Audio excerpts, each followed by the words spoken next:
these songs. So we've got to try to utilize some of these things. Sports games, fundamentals, soccer, tennis, basketball, karate, chess, fix-it shop, something for our boys is small engine repair, vehicle maintenance, electrical and home maintenance. We've had some girls to write down that they would like to learn more about cooking and sewing, and we think those are great ideas. You know, when we talk to the kids and the other parents, we talk to them about getting our community involved. It would be nice to know that we have some people that can, we can utilize your talents to be able to come in and teach these kids maybe some cooking things that you might know, some cakes or some pies that you might be able to teach these kids, and be able to utilize the community in these ways. Sewing, like I said, a lot of different areas, and the kids have written down a lot of things like this. Survivor Challenge. This is just something that relating to the things you see on TV and trying to keep the kids interested in the outdoors. It's outdoor education. You have the kids and teach them about the clean environment, keeping your environment green. Teach them about things in the outdoors. Teach them how to survive in the wilderness, how to, if they get lost, how to find their way back. Anything to do with outdoor education. Gymnastics, dance, aerobics. Inventor's Corner. It's make it or break it, is what we have down here. This is something that I've seen in action myself, and what it was is I've seen called Camp Invention, a summer program that was put on for a couple of weeks. I saw some kids sitting down on the floor putting together a computer. I saw some kids making a robot. I saw some kids working together. And I knew these kids personally. Their attention span was about this long. And they sit down and they could make things right there, and they could work together and make it and compete against some people across the room. These kids, this is the hands-on type stuff that I'm talking about. I just feel like that our kids need these type things. We have down here something called Breakout. And the reason I put that down is it is remediation is what it is. If your child needs remediation, any type of help, we want to give it to them. And I don't want to put remediation down on the survey, because most of these kids, when they feel like they're being labeled a lot of times anyway, we don't want our children to feel like that they're not very smart if they have to sign up for remediation. If we put remediation down on a piece of paper, they're not going to sign up for it unless you make them do it. Because to their peers, which is very important to them, they're just not going to be embarrassed in front of their peers. So signing up for something that's remediation, they're not going to do. Electives. Any type of electives that your child's interested in, we want to consider that. Maybe interested in taking some foreign language, and by doing this they could sit down and take it through Access. Music, piano, keyboarding. We just feel like that there are a lot of things that we can offer. The same thing, using the community, being able to bring someone in. Someone might be a pianist at their church that's retired, that would be glad to come in and spend maybe an hour a week or every couple of weeks teaching the children that are interested in how to play the piano or the keyboard. I just think there are unlimited opportunities there. Robotics. A lot of things with robotics now. The junior college, they're doing so much with this, the making of these type things. We have so many things that we feel like we can offer, and these are just a few. These are just some things we have written down. And you may have some that might be even better.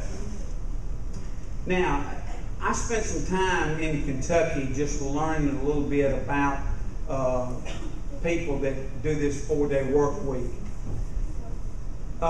There was a school system up there in Kentucky, very similar to Tallapoosa County. They were struggling financially about, I think it's 8 or 9 years ago. And they decided to try the 4-day work week now. Granted, they don't have this 5th-day program. They just do 4 days a week, and that's it. And their children don't come on that 5th day. But he said it saved their school system. It saved them. I talked to the superintendent, I talked to all the administrative staff, I talked to the transportation people, the lunchroom people. I went by and talked to teachers, I talked to parents. You know, the one thing that I noticed in the 3 parents I talked to, 2 of them said that they were not for this system when it first started, but after the first year or so, they learned to like it, and said now they would not want to go back. So we feel like that, you know, I've learned some things from those people. They have tweaked it every year, and they feel like now they have it just right. You know, he told me, he said when they first started, they made a lot of mistakes, but they feel like they got better each year. Now, the things I was concerned about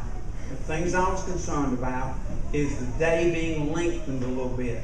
So I sat down with kindergarten teachers. They were sitting down eating lunch, and I talked to them. I said, how are our children going to be able to, you know, keep their attention for a lengthened day? They said the first 2 or 3 weeks was a challenge. After that, they said the kids adjusted, adapted, and said there was no problem whatsoever. Everything was business as usual. I was concerned about that.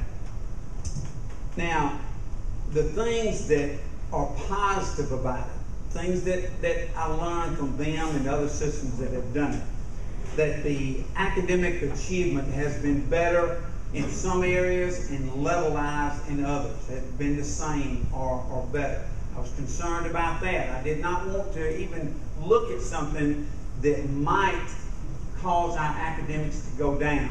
So this was a positive. The discipline seems to have improved in the schools that I've looked at. They seem to have that additional day that they're off, and then when they come back, they're more refreshed. The students at Kentucky, they utilize that extra day to get a job, you know, and work an additional day at a job, making additional money.